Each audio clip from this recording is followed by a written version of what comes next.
It's going to affect 1 million, almost 1 million workers across Israel, which is significant. The buses, for example, aren't working, the trains. Many people in the high tech sector, even though they're private, are going to also strike in solidarity with this call by the head of the National Labor Union. It's coming under some criticism. Some people are saying, this is a political call. It has nothing to do really with workers' rights. But the head of the labor union simply says that he believes the country is going down a path of political ruin and civil strife. And there was something about finding these 6 hostages, the Israeli army, finding them in a tunnel, and that they had just been killed.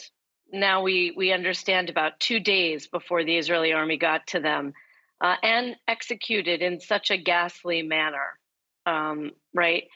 That it really sent the country, in some sense, over the edge, really highlighting the fact that some people, some of the hostages, have miraculously survived very abusive conditions for nearly a year.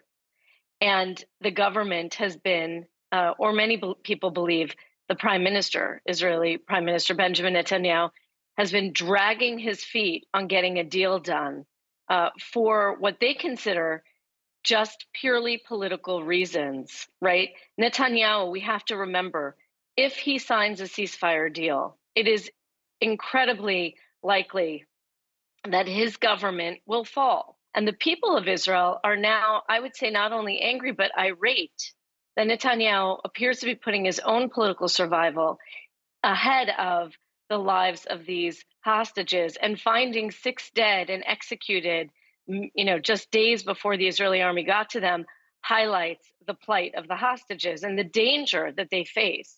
By the way, the strike is an open-ended strike.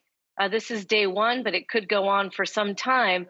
And this may be the one pressure point that could get Netanyahu to change his position. He is fearful of hundreds of thousands of Israelis on the street. And by the way, the estimate last night was not 100,000, it was about 250,000, which is what we saw during some of the strikes against, some of the protests against the judicial reform.